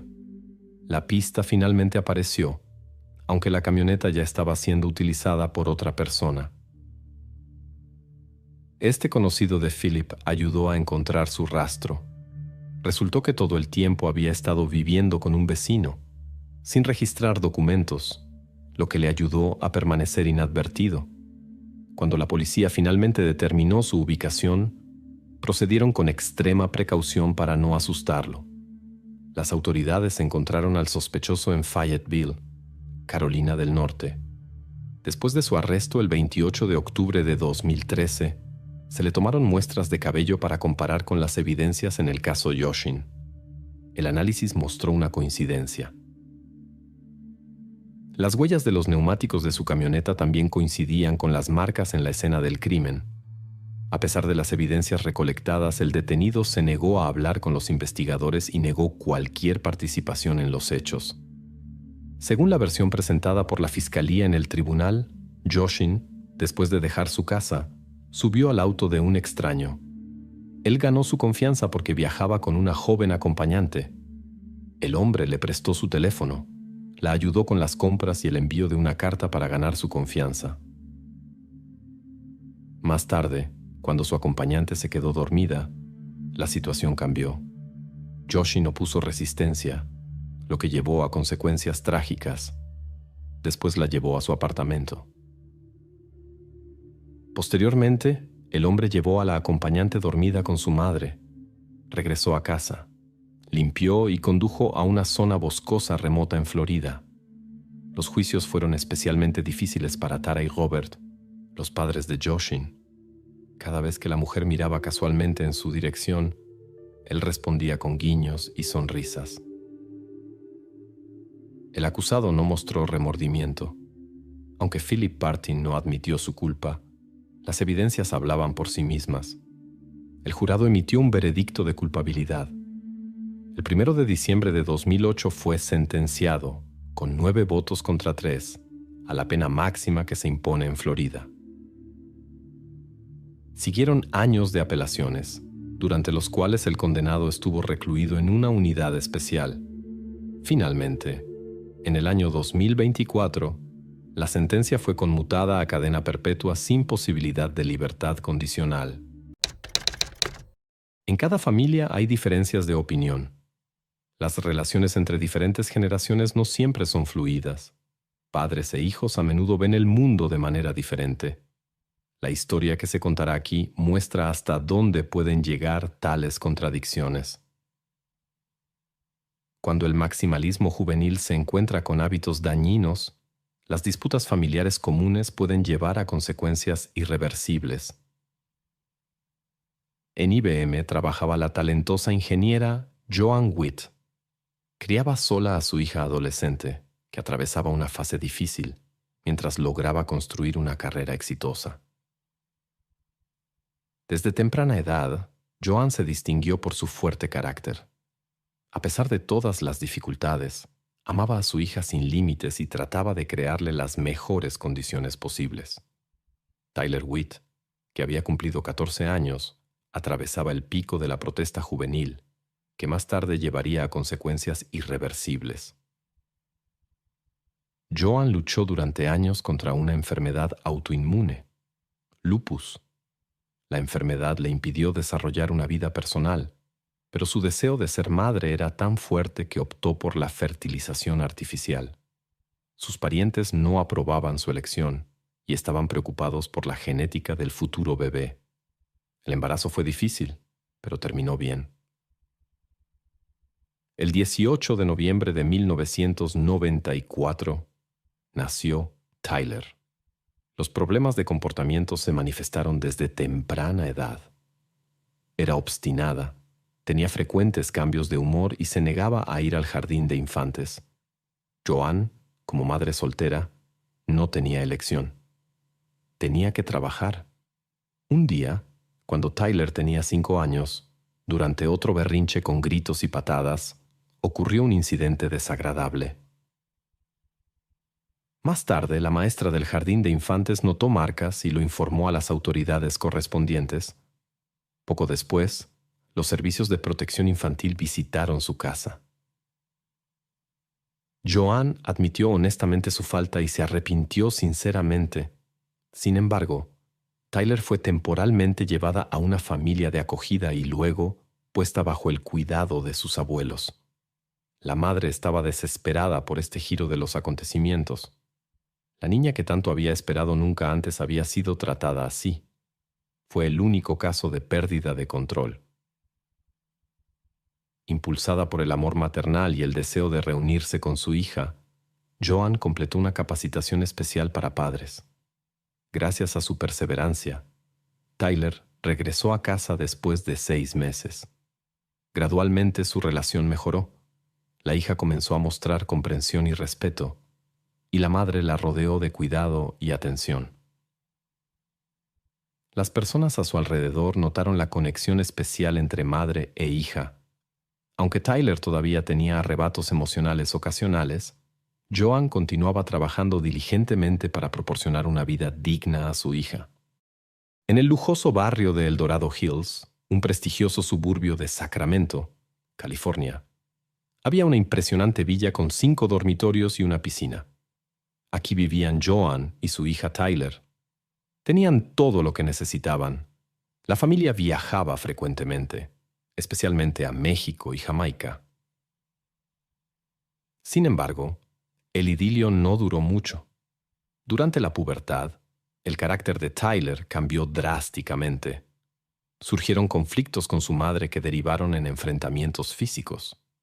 No había indicios de comportamiento inapropiado por parte de Joan. Los conocidos de la familia notaron que Tyler a menudo hablaba negativamente de su madre. Difundía rumores sobre su inclinación por las bebidas alcohólicas, aunque nadie había visto jamás a Joan en un estado inapropiado.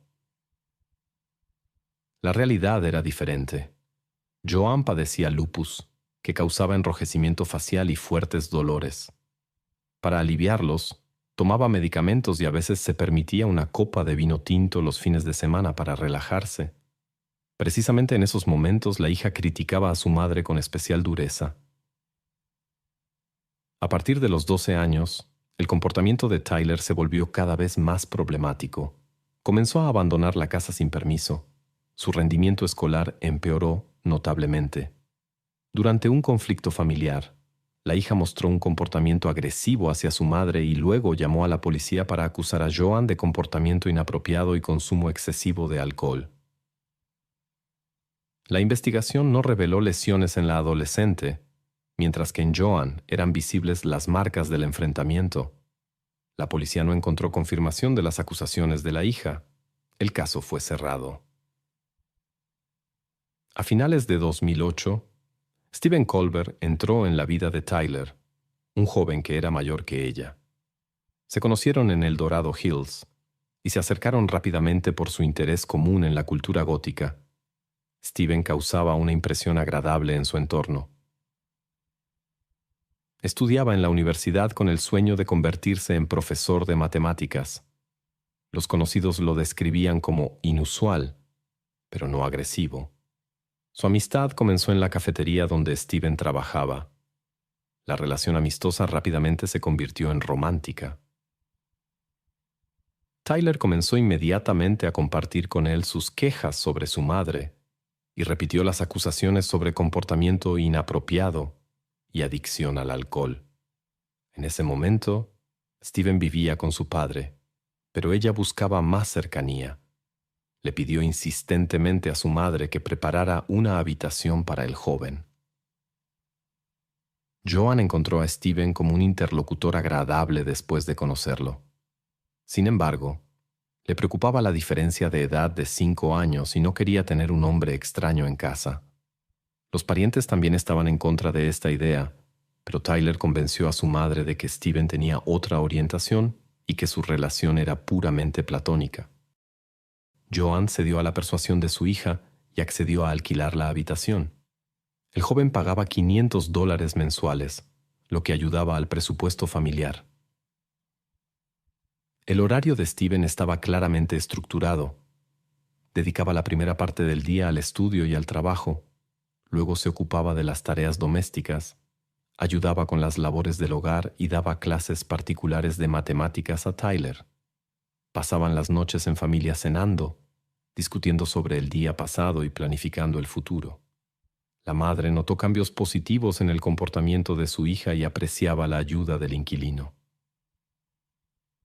En la primavera de 2009, Stephen se mudó definitivamente a su casa. Para entonces, ya se había desarrollado una relación romántica entre él y Tyler, de la que Joan no sospechaba nada. Los jóvenes hábilmente interpretaban el papel de hermano y hermana en presencia de la madre. Aunque Joan a veces sospechaba, Su hija hábilmente disipaba estas sospechas y aseguraba que solo eran amigos. Los conflictos entre madre e hija ocurrían regularmente, pero sin consecuencias serias. El rendimiento escolar de Tyler seguía siendo débil. Continuaba ignorando el horario establecido para volver a casa y a menudo faltaba a clase. Mientras tanto, Steven se comportaba de manera ejemplar. Cuando notó el retraso escolar de Tyler, intentó convencerla de la importancia de asistir a clase y la ayudaba con los deberes.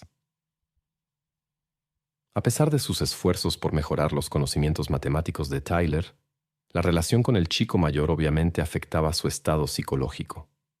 Todos sus pensamientos giraban solo en torno a él. La escuela no le interesaba en absoluto. Los psicólogos más tarde relacionaron esto con la ausencia de una figura paterna en su vida. Sin una figura de autoridad significativa, actuaba impulsivamente. El 13 de mayo de 2009, Joan, de 47 años, llegó a casa y encontró a los jóvenes en una situación íntima. Quedó desconcertada al darse cuenta del alcance del engaño. Steven, temiendo consecuencias legales debido a la diferencia de edad, le suplicó que no informara a las autoridades. La madre, que apreciaba al joven, decidió actuar diplomáticamente. Con notable autocontrol, sugirió a Steven una conversación en el parque, sin la presencia de su hija. Durante la conversación, el joven confesó la larga relación con Tyler que había comenzado incluso antes de mudarse. Joan estaba conmocionada, pero entendió que su hija había sido la iniciadora de la situación, organizando tanto el alquiler de la habitación como la mudanza del novio. Por eso decidió no acudir a la policía. Simplemente le pidió que se mudara y cortara el contacto con Tyler. Steven accedió de buena gana y pidió tiempo para encontrar un nuevo alojamiento y empacar sus cosas. Su situación se complicó por el hecho de que su padre había vendido la casa en ese momento y se había mudado a otro estado. La atmósfera en la casa se volvió tensa cuando Tyler se enteró de la inminente mudanza de Steven. La relación entre Tyler y su madre se volvía cada vez más tensa. La chica entraba constantemente en conflicto con Joan y reaccionaba agresivamente incluso ante pequeños comentarios. Preocupada por la situación, Joan decidió actuar con determinación. El 15 de mayo, pidió a 2 colegas que pusieran las cosas de Steven fuera de la puerta. Los hombres fornidos no solo sacaron sus pertenencias, sino que también mantuvieron una seria conversación con el joven. Le aconsejaron enfáticamente que se mantuviera alejado de Tyler, insinuando posibles consecuencias. Steven aparentemente estuvo de acuerdo y se mudó con amigos, pero los enamorados continuaron encontrándose en secreto y discutiendo planes para escapar juntos. Joan, presintiendo el peligro, notó los cambios en el comportamiento de su hija. El estado emocional de la estudiante se volvía cada vez más preocupante. Parecía estar perdiendo contacto con la realidad debido a su obsesión con la relación. La chica mostraba cada vez más hostilidad hacia su madre, lo que causaba gran preocupación a Joan. Inquieta por los acontecimientos, la mujer acudió a la policía e informó sobre la relación de su hija con el hombre adulto. Los oficiales hablaron con Tyler, pero ella negó todo y afirmó que su madre había malinterpretado la situación con la mudanza en la habitación de un amigo. Entonces Joan entregó a los investigadores el diario privado de su hija, donde describía su relación, y una toalla de la cama de Tyler para análisis de ADN. Cuando se enteró, la chica provocó una fuerte discusión con su madre. Este conflicto fue el más ruidoso en la historia de la familia Witt. Incluso los vecinos se percataron. Durante la pelea, Joan llamó 2 veces a emergencias para reportar el comportamiento agresivo de su hija, pero cortó las llamadas. Los oficiales de patrulla que llegaron llevaron a Tyler a la comisaría, pero la liberaron después de algunas horas. Durante este tiempo, Joan intentó encontrar ayuda psicológica para su hija. Era obvio que la mujer buscaba todas las posibilidades para mejorar la situación. Sospechaba que los cambios en el comportamiento de la adolescente podrían estar relacionados con el consumo de sustancias prohibidas. Joan incluso consideró internar a Tyler en un centro especializado para jóvenes. Después de recibir rechazos en todas partes, la mujer decidió manejar la situación por sí misma. La situación pareció estabilizarse. La hija se calmó bajo la supervisión materna. En los días siguientes, Tyler llamaba frecuentemente a Steven, quien evitaba el contacto debido a la atención policial. Se quejaba de dolores de cabeza y malestar, intentando despertar su compasión. Gradualmente, el joven se ablandó. Durante la escuela de verano, ocasionalmente se encontraba con ella en su auto. Cuando notó que el control materno disminuía, Steven reanudó sus visitas a Tyler cuando Joan estaba en el trabajo. Trepaba la cerca y evitaba ser captado por las cámaras de vigilancia en la entrada. La relación entre los enamorados cambió en un solo aspecto. Ahora tenían que verse en secreto cuando la madre no estaba en casa. Esto irritaba enormemente a Tyler, quien nunca había experimentado algo así. Estaba convencida de que su madre había destruido su felicidad al prohibirle ver a Steven. Tyler encontró formas de visitarlo usando reuniones con una amiga como excusa. Cuando la madre sospechó que la relación continuaba, acudió nuevamente a las autoridades. Durante el interrogatorio, la estudiante negó la relación con su novio mayor. Steven tampoco admitió su relación con ella. Sin pruebas concluyentes, tuvieron que dejarlos ir. El 11 de junio de 2009, Joan llegó a casa del trabajo y propuso a su hija ir de compras. La mujer, agotada por los constantes conflictos, buscaba la reconciliación. Se disculpó por leer el diario y mostró comprensión por los sentimientos de su hija. En un intento por compensar su culpa, la madre compró los dulces favoritos de su hija: caramelos y helado. Tyler pareció alegrarse por la reconciliación. Al llegar a casa, la madre fue a su habitación mientras la joven jugó videojuegos hasta las 10 de la noche. Después, algo irrevocable sucedió en la casa. El estilo de vida retraído de Joan hizo que su ausencia inicialmente no causara preocupación. Incluso cuando no apareció en el trabajo el 12 de junio, nadie se inquietó especialmente. Los empleados asumieron que nuevamente tenía dificultades en la relación con su hija. El supervisor intentó contactar a Joan, pero sin éxito. Los colegas recordaron sus planes de ir al campo con su hija. Con esto explicaron la falta de comunicación y decidieron esperar hasta el lunes.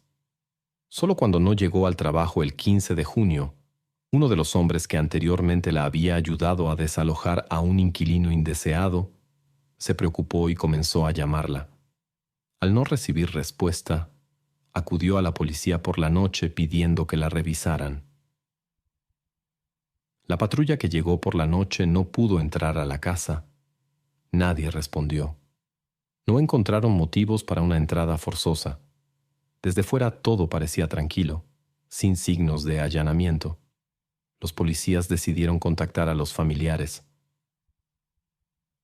El padre de Joan llegó rápidamente y abrió la puerta con una llave de repuesto. En la casa descubrieron una escena triste. Joan yacía inconsciente en su dormitorio. Los expertos determinaron que el incidente había ocurrido hacía varios días. El aire acondicionado funcionaba en la casa. El perpetrador lo había dejado encendido previsoramente, lo que ayudó a preservar la evidencia. El padre confirmó la identidad. Era Joan. Los técnicos forenses examinaron minuciosamente la escena del crimen mientras los investigadores interrogaban a vecinos y familiares. Las personas de su entorno describían a Joan como una mujer amable que no tenía enemigos. Sin embargo, se descubrió que la relación con su hija era tensa y había conflictos. Poco antes del incidente, Joan había presentado una denuncia policial contra el novio de su hija. Estas circunstancias dirigieron la atención de los investigadores hacia la hija Tyler y su novio Steven. Se emitió una orden de búsqueda para la pareja. Los colegas recordaban que Joan se fue temprano de su último día de trabajo porque quería hablar con su hija y mejorar la relación. Se mantuvo optimista y creyó que podría encontrar un lenguaje común con la difícil adolescente. En ese momento, los jóvenes ya se habían escondido y estaban ejecutando su plan. El 17 de junio de 2009, paseaban descuidadamente frente a un centro comercial en San Francisco, donde una patrulla los notó y los arrestó. Steven y Tyler fueron llevados a Sacramento para interrogatorios separados. Al principio negaron cualquier participación en el incidente. Fingieron ignorancia y sorpresa cuando se enteraron de lo sucedido. Tyler incluso intentó fingir lágrimas, pero lloró en seco. Después de confirmar las sospechas, fueron acusados. A pesar de la corta edad de Tyler, solo 14 años, se decidió juzgarla como adulta. Según la ley estatal, si se probaba su culpabilidad, enfrentaría cadena perpetua sin posibilidad de libertad condicional. Más tarde contaron diferentes versiones de los eventos. Según el testimonio de Tyler, ella y su madre se habían reconciliado esa noche y se fueron a sus habitaciones. Ella jugó videojuegos hasta las 22 horas. Antes de acostarse fue a ver a su madre y la encontró dormida frente al televisor encendido. Un vaso en la mesita de noche provocó la ira de la hija. La madre había roto su promesa de no beber. La enfurecida Tyler llamó a su novio y decidió actuar. Planeó mezclar somníferos en la bebida. Como no encontró medicamentos en casa, recurrió a Steven, que acababa de terminar su turno de trabajo. Después de 15 minutos, él trajo el preparado. Mientras Tyler esperaba, trituró otras pastillas y las añadió a la bebida, aunque ya no era necesario. Steven esperaba en el coche junto a la valla.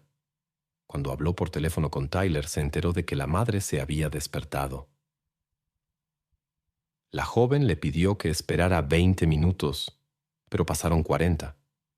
Tyler no respondía a llamadas ni mensajes. Cuando devolvió la llamada, Steven notó su extraño estado. Jadeaba, apenas podía hablar. Intentó calmarla por teléfono sin entender la situación. Tyler le pidió que entrara en la casa. La historia de dos adolescentes enamorados se volvía cada vez más confusa. La chica contó que le había pedido al chico que entrara por la entrada principal, lo cual era inusual. Normalmente él escalaba la cerca, donde solían encontrarse. Steven recordaba estar jugando con los perros en el patio hasta que Tyler lo invitó a entrar a la casa. Pero ahí terminaban las similitudes en sus relatos. Según la versión de Tyler, su novio entró inmediatamente a la casa por su cuenta. Ella afirmó que Steven tomó un objeto de la cocina y fue hacia donde estaba su madre. Según el plan, actuarían juntos, pero Tyler se puso nerviosa y se escondió en el baño. Se tapó los oídos, se mecía de un lado a otro y tarareaba una melodía para no escuchar lo que sucedía en la casa. Steven lo contó diferente. Supuestamente Tyler abrió la puerta con ropa manchada cuando él llegó. Según sus palabras, ella ya había resuelto el conflicto con su madre por su cuenta en ese momento. El chico ayudó a quemar la ropa manchada en la chimenea. Después, Tyler se refrescó en la ducha, se cambió de ropa y fueron al estacionamiento más cercano. Allí la pareja intentó descansar antes del viaje que planeaban. La versión de la chica difería ligeramente. Ella dijo que ambos se cambiaron de ropa, eliminaron las evidencias en la chimenea y se ducharon. Al día siguiente, los adolescentes discutieron sobre un viaje a San Francisco. Este lugar les parecía ideal, pero necesitaban tiempo para prepararse. Por eso decidieron eliminar el único obstáculo, la madre de Tyler. El plan consistía en darle primero somníferos y luego llevar a cabo lo planeado. Durante la fuga, lo primero que hizo Tyler fue teñirse el pelo de negro. Luego se encontraron con su amigo común Matt. Al principio solo hablaron de planes de viaje, sin entrar en detalles. Más tarde, los enamorados decidieron confiar en su mejor amigo. Esta confesión se convirtió en una de las pruebas más importantes contra ellos. Steven le comunicó a Matt que él había cometido las acciones contra Joan. Pero ambos sospechosos se acusaban mutuamente. El caso resultó extremadamente confuso para la investigación. Los expertos encontraron rastros de ADN bajo las uñas de Joan, probablemente dejados durante la defensa propia. El análisis no produjo resultados concluyentes. El material no era suficiente para una identificación precisa. La tecnología de la época solo permitía determinar que era ADN masculino. La fiscalía vio esto como prueba de la participación de Steven en el incidente. Sin embargo, la defensa llamó a otro experto que cuestionó esta conclusión. El ADN masculino podría haberse originado por el contacto normal de Joan con un hombre mucho antes del incidente. La defensa utilizó activamente todos los aspectos ambiguos de este caso. Se prestó especial atención a la cuestión de prohibir la presentación del diario personal de Tyler. La situación se desarrolló desfavorablemente, por lo que en septiembre de 2010, Tyler aceptó la propuesta de la fiscalía por consejo de su abogado. Después de un año en prisión, reconsideró su posición. Según el acuerdo, Tyler debía testificar contra Steven y confirmar su participación en el incidente de primer grado. A cambio, se le presentó una acusación de segundo grado. Por esto, se enfrentaba a hasta 25 años de prisión. El acuerdo se firmó el 17 de septiembre de 2010. Las audiencias en el caso de Steven comenzaron el 17 de mayo de 2011.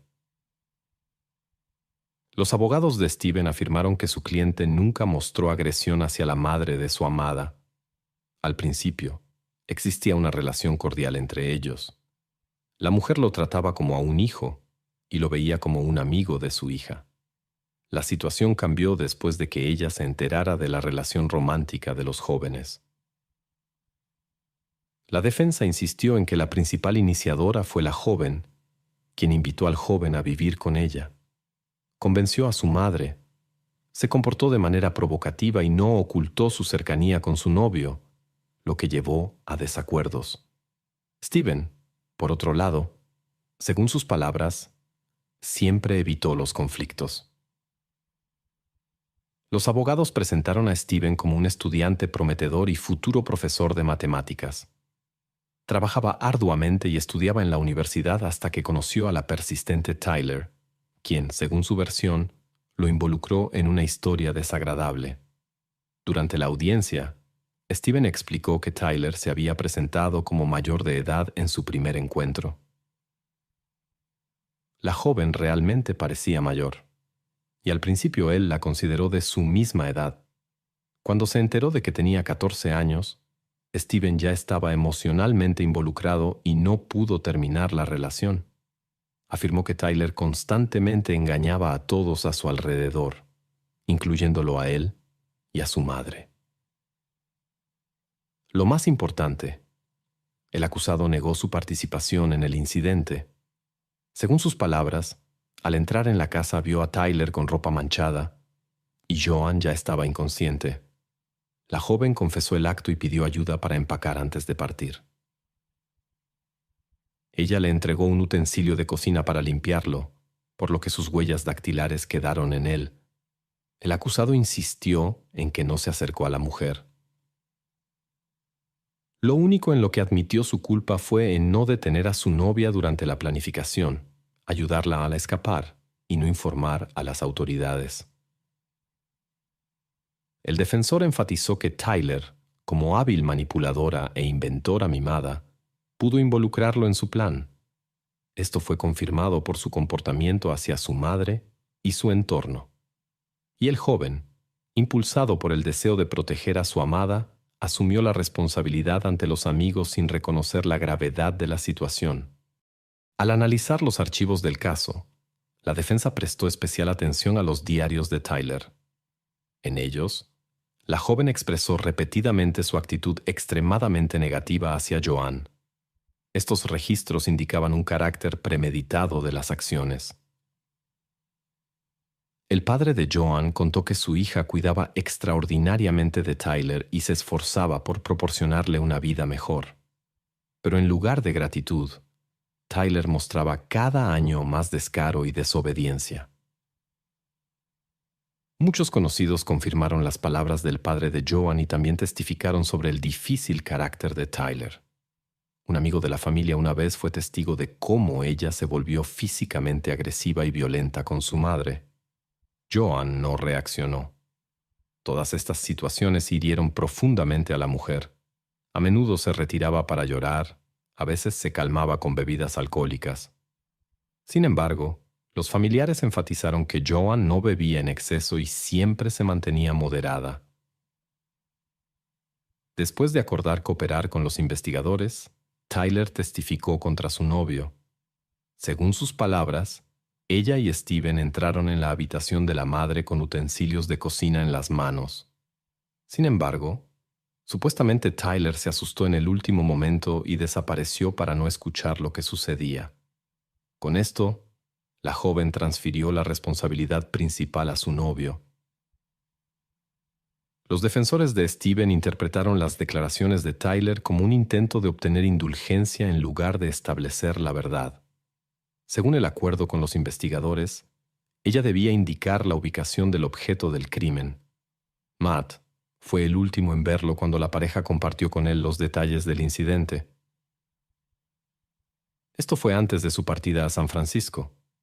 Tyler afirmó que habían desechado el objeto a través del sistema de drenaje pluvial. Sin embargo, la búsqueda resultó infructuosa.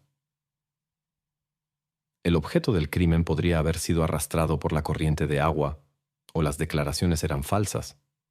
Los investigadores dirigieron su atención a las partículas de ADN masculino encontradas bajo las uñas de Joan, en ausencia de ADN femenino. Básicamente, estas trazas biológicas no podían servir como prueba definitiva. El fiscal insistió en la culpabilidad de Steven. Para apoyar esta versión se presentaron hechos sobre el aislamiento social del joven, sus problemas de comunicación, la falta de amigos y su comportamiento generalmente extraño. Se encontró un diario personal de Steven en el que escribía sobre su amor ilimitado por Tyler y su disposición a realizar cualquier acción por ella. Según la acusación, estos registros podrían indicar sus intenciones. El 14 de junio de 2011, los miembros del jurado se retiraron a la sala de deliberaciones.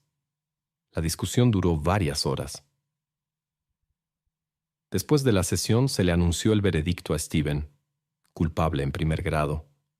Al salir del edificio del tribunal, su madre no pudo contener las lágrimas. Junto a ella estaba el padre de Joan, quien culpaba a Tyler de todo. El hombre mayor estaba particularmente consternado por cómo describían a su nieta Joan. Supuestamente había abusado del alcohol y mostrado agresión hacia su propio hijo. Él contradijo categóricamente esta caracterización. Según sus palabras, la mujer dedicó toda su vida al bienestar de su hija, pero se enfrentó a consecuencias irreparables. El 12 de agosto del mismo año tuvo lugar la sentencia. Steven fue condenado a cadena perpetua sin posibilidad de libertad condicional. En cuanto a Tyler, llegó a un acuerdo con los investigadores y se declaró culpable en segundo grado. La joven renunció tanto a un juicio conjurado como al derecho de apelación. A pesar de expresar un profundo remordimiento, permaneció exteriormente impasible durante el juicio. Sin embargo, los expertos explicaron esto por el uso prolongado de tranquilizantes necesarios para estabilizar su estado mental. El tribunal impuso a Tyler Witt una sentencia de 15 años de prisión. En agosto de 2022, recibió la oportunidad de solicitar la libertad condicional. La comisión aprobó su solicitud y hoy está en libertad. No hay información sobre el curso posterior de su vida,